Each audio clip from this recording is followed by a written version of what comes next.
مختلف ناموں سے اس کو پیا جائے گا. اللہ کے نبی نے اس کی اطلاع یہ پیشن گوئی پہلے ہی فرما دی تھی. میری امت میں ایسے لوگ ہوں گے جو شراب پیئیں گے, نام بدل دیں گے.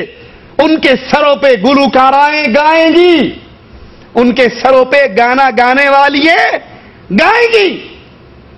ہمارے ہاں سٹیٹس ہائی کس کا ہے؟ جائیے اپنے معاشرے کو دیکھیے, سٹیٹس اس کا ہائی ہے جس کے گھر کے اوپر ڈش انٹینے کی لعنت لگی ہوئی, اور جس کے گھر میں ڈش انٹینا نہیں ہے, جس کے گھر میں ٹی وی نہیں ہے, اگر اس کی بیگم کو دیندار نہیں ہے تو وہ بھی 24 گھنٹے منہ پھسار کے بیٹھے ہوں.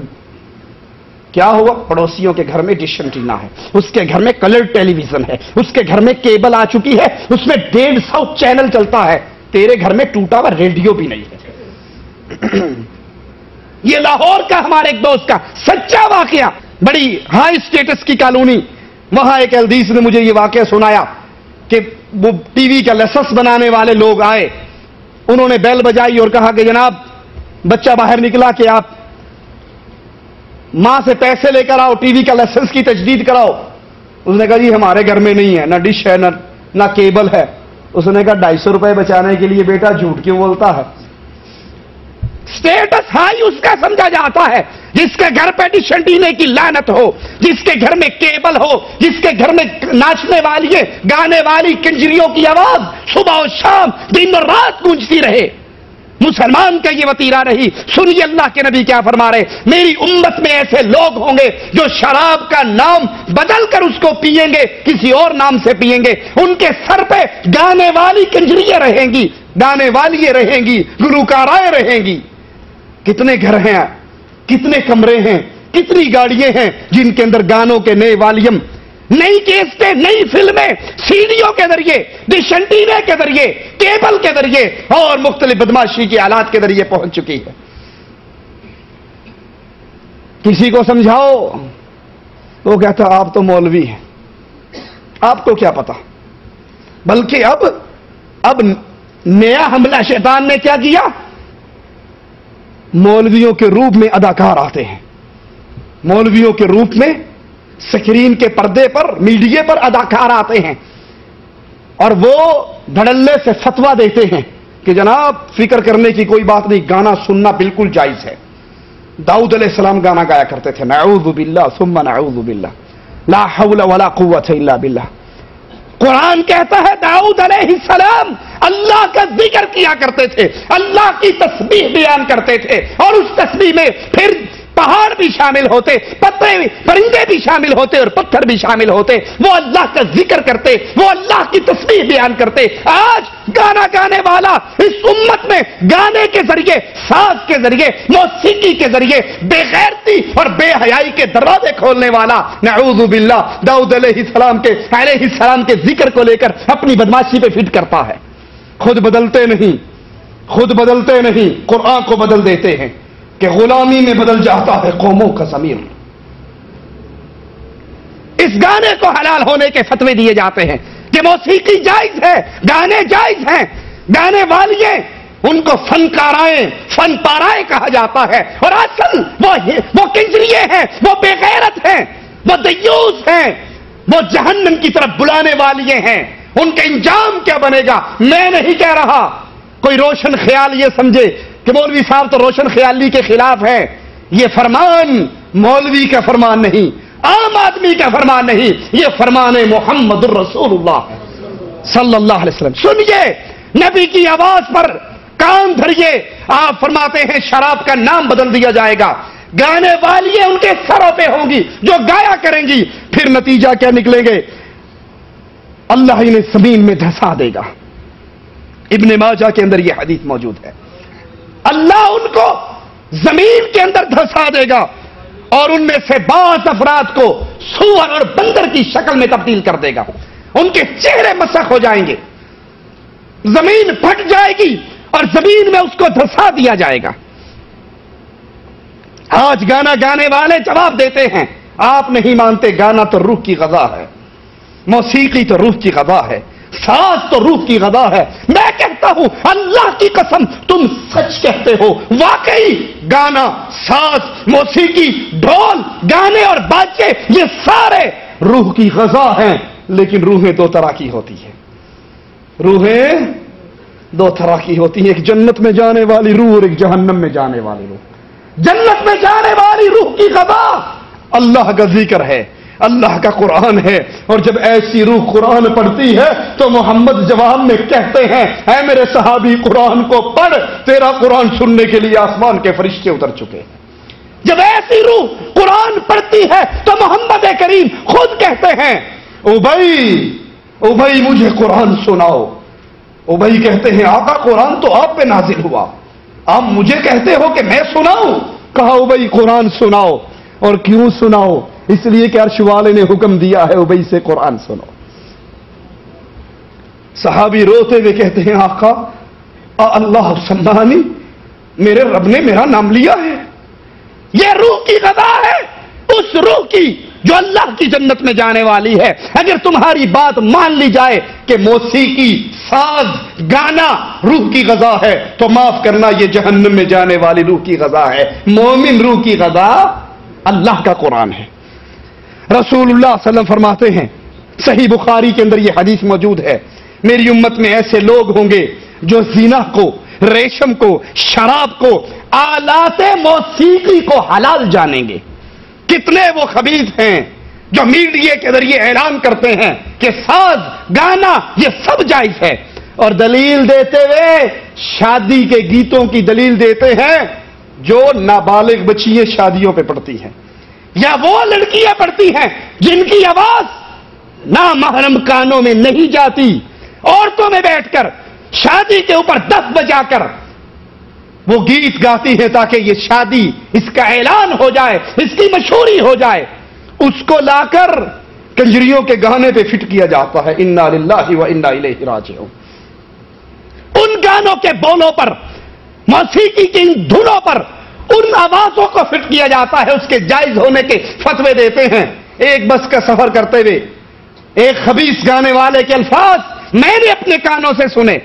اس نے ایک ٹوٹی پھوٹی بستی کا ٹی وی پہ منظر آیا اور وہ کہنے لگا اللہ نعوذ باللہ ثم نعوذ باللہ ثم نعوذ باللہ تعالی اللہ عما یقولون، نقل کفر نباشد، کہتا ہے اللہ دل تو ایک بستی ہے، اگر میری محبوبہ مجھے نہیں ملے گی تو یہ بستی اجڑ جائے گی، میرے دل کی بستی کو اجاڑ کر تو بھی پریشان ہو جائے گا۔ نعوذ باللہ ثم نعوذ باللہ۔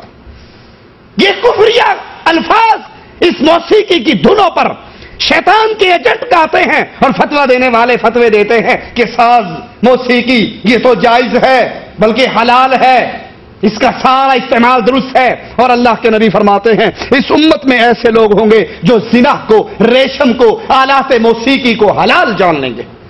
عبداللہ ابن مسعود فرماتے ہیں گانا دل کے اندر ایسے نفاق کو پیدا کرتا ہے جیسے پانی کے برسنے سے انگوری پیدا ہوتی ہے۔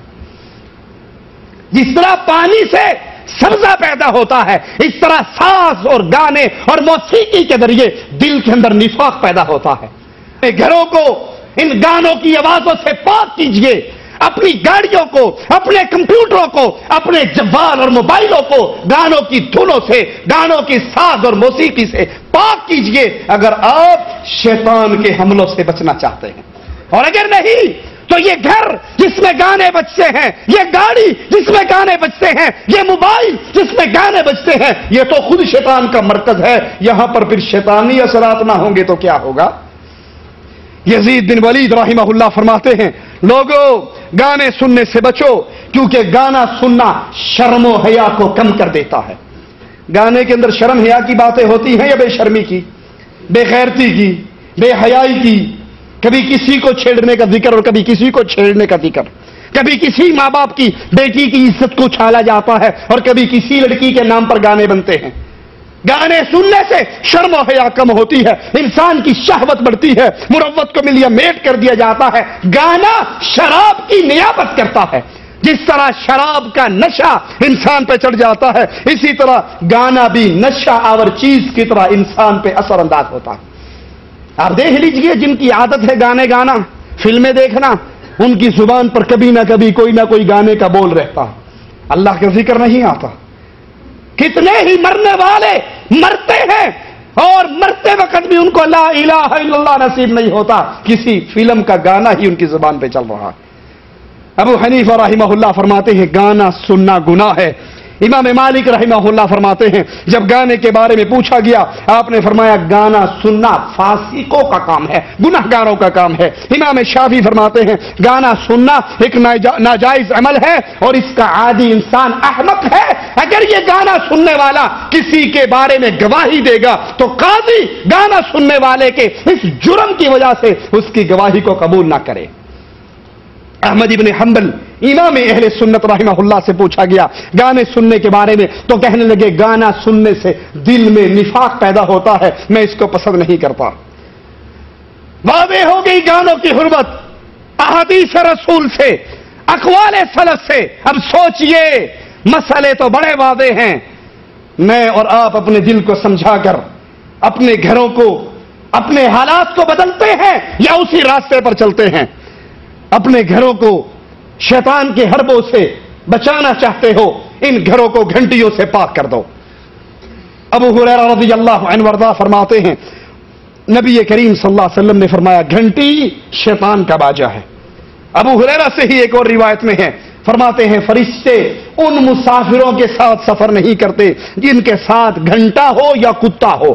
جس قافلے میں کتا یا گھنٹا ہو وہاں پر فرشتے سفر نہیں کرتے۔ فرشتے اللہ کی فوج ہیں اور ہمیشہ شیطانی فوج کے ساتھ حالت جنگ میں ہے۔ جب رحمانی فوجیں ان سے علیحدہ ہوتی ہیں تو شیطانی فوجیں پھر انسان پر مسلط ہو جاتی ہیں، غالب ہو جاتی ہیں۔ لیکن اس گھنٹی سے مراد کیا ہے؟ اس گھنٹی سے وہ گھنٹی مراد ہے جو شکل میں گرجے کے ناقوس کی طرح ہو اور اس کی آواز اس سے مشابہ ہو۔ اس سے مراد ٹیلی فون کی گھنٹی نہیں یا گھر کے دروازوں پہ لگی ہوئی گھنٹی نہیں، بلکہ وہ گھنٹی جو شکل میں گرجا گھروں کے ناقوس کے مشابہ ہو اور اس کی آواز بھی ویسے ہی ہو۔ الا اگر کوئی گھنٹی عیسائیوں کے اس گرجوں کے گھروں میں بننے والے ناقوس بجنے والوں کی مشابہ ہے تو اس کو لگانا جائز نہیں، اس کو سفر میں لے جانا جائز نہیں۔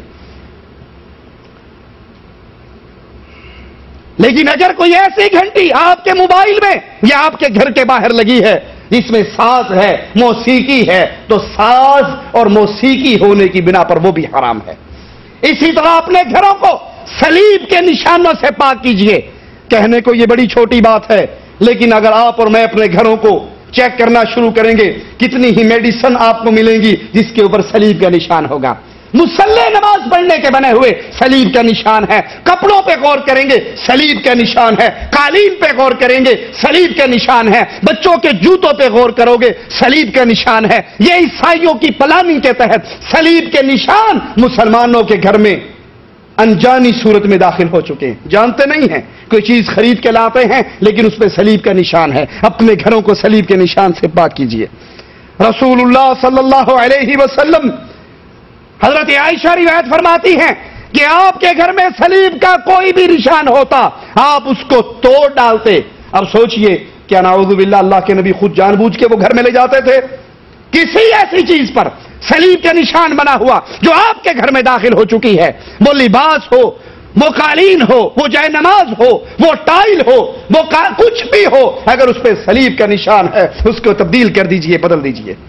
حضرت عائشہ فرماتی ہیں اللہ کے نبی صلی اللہ علیہ وسلم جب گھر میں کوئی ایسی چیز دیکھتے جس پہ صلیب کی تصویر بنی ہوتی تو ایسی چیز کو توڑ ڈالتے۔ یہ حدیث صحیح بخاری میں ہے اور ابو داؤد کے اندر موجود ہے۔ اسی طرح اپنے گھروں کو بتوں سے پاک کیجئے، مجسموں سے پاک کیجئے۔ اب تو شوق کے لیے شو پیس آپ نے دیکھے ہوں گے، ارے اکثر گاڑیاں دیکھی ہوں گی جن کے پچھلی سیٹ پر اونچا کر کے شیشے کے نیچے کتے بیٹھے ہوئے ہوتے ہیں۔ اب تو چائنا نے نئے کتے نکال دیے جن کی گردن میں سپرنگ لگا ہوتا ہے، وہ بیٹھے بیٹھے یوں ہل رہے ہوتے ہیں تاکہ پچھلوں کو وہ کیا بتاتے ہیں یہ جو جا رہا ہے برادری ایک ہی ہے، دیکھ لو، مجھے دیکھ لو یا اس کو دیکھ لو، ایک ہی چیز ہے۔